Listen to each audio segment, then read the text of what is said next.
Welcome to the Dropship Podcast, where you'll learn how to build and grow a high-ticket dropshipping business and hear stories from successful e-commerce entrepreneurs. Let's kick this thing off.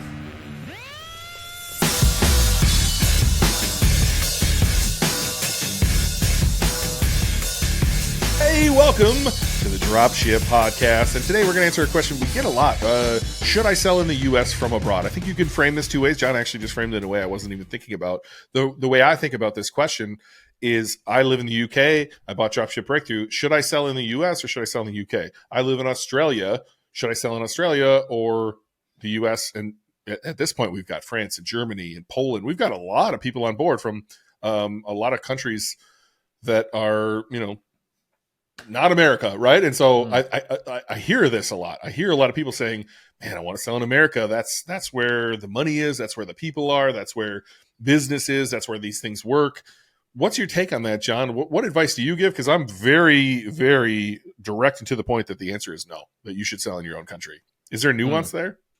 Well, I think there is. I think there's three levels of this, actually, thinking about it. And, episode we recorded with Jaden, one of our students, that's either coming out before or after this one at some point.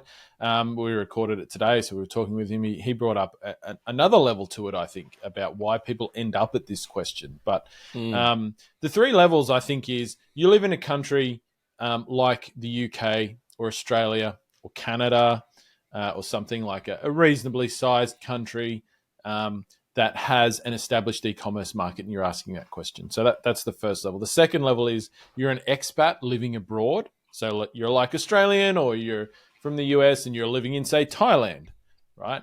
Where should you start your business? And the third one is you live in like a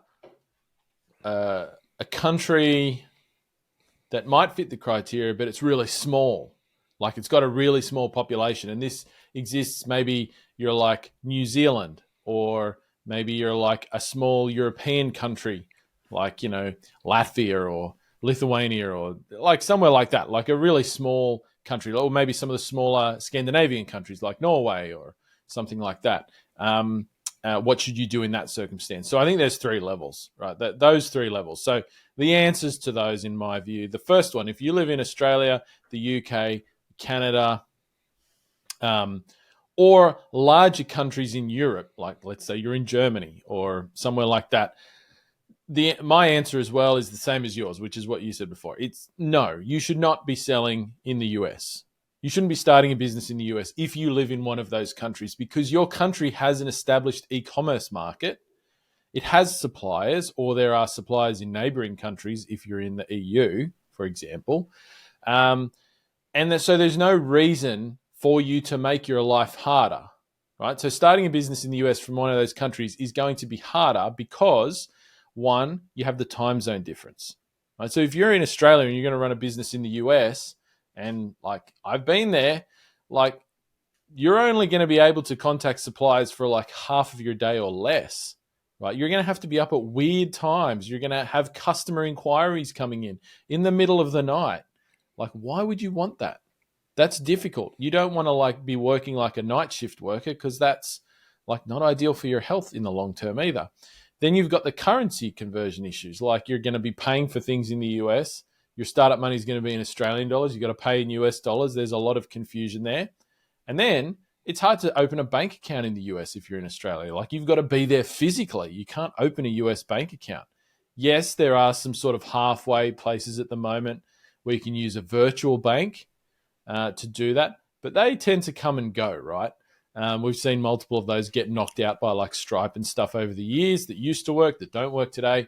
So there's some extra challenges there that it's just not necessary. This stuff works in Australia just as well as it does in the US. It works in the UK just as well as it does in the US. And so it can work in, I think, the EU or European countries. The e-commerce markets are not as developed, but they're there. And to me, I actually get the most excited about that part of the world out of any, because it feels like Australia did when I started nearly 10 years ago. When I started, nobody was doing it here. It kind of feels like that there, but there's tons of opportunities there, I think. And, Jaden, when we were talking to Jaden this morning, I think this one comes up because for a lot of people, and he kind of spoke about it, and I was like, oh, actually, I hadn't really thought about it that way, is that what he hears from people he's in the UK, is that a lot of people think that because there's a lot of Americans talking about drop shipping, which makes sense because there's just a lot more Americans, right, than there are people in the UK. Like the population is bigger, so just by definition, there's going to be a higher percentage of people talking about drop shipping publicly from there, that it's an American thing, that it only works in the US, that it doesn't work anywhere else, that drop shipping is an American thing, is a US thing, and that somehow it's all different in other countries. And that's a misconception. That's not actually true. It works the same in Australia. It works the same in the UK. It works the same in Canada. There's minuscule differences like between things like sales tax or how you set your company up or things like that. But the business model works exactly the same. Hey, remember Holly? Yeah, episode 212. From $0 to $500,000 in 5 months. Holly is one of our best students, and you can hop on a call with her right now at dropshipbreakthru.com/call. If you're listening to this, I know you're thinking about starting your own high-ticket dropshipping business, and what better person to speak to than Holly, who is a shining example of what can be done starting your own business. So hop on a call with Holly, see if joining Dropship Breakthru is right for you. dropshipbreakthru.com/call. I just like the lack of competition in the smaller countries. Like, come to the US and like do some market research and then tell me you still want to like hop in here compared to where you are. Like it's inherently less sophisticated, less competition in the smaller countries that I've seen. You know, working with some of our students in Australia, they're winning in SEO on things they should not be winning on SEO because there's just no one else there. Where if you did that stuff in the US, you wouldn't be anywhere near page one. And so like, I just see that as an opportunity, let alone, the way you speak. John and I spell differently. Our main Google account is in Australia. And so it spells words funny and it annoys the shit out of me. It doesn't use the $sign. I got to fix that every time I build a spreadsheet. Americans are going to be annoyed by this if you spell the word optimize or any of those words that you spell slightly differently than us. They're going to literally be turned off, let alone half this country is literally racist. I wouldn't recommend it, man. I would not recommend. Like, you don't want to come here. And I know some people have. I know some people have made it work. And there's probably some industries that are just as wide open as most of the industries in your country. I can't see a reason to do it. The only exception being Canada, because you're right here. It's actually easier. You don't have a whole lot of people in your country in the first place. And so probably selling both makes the most sense.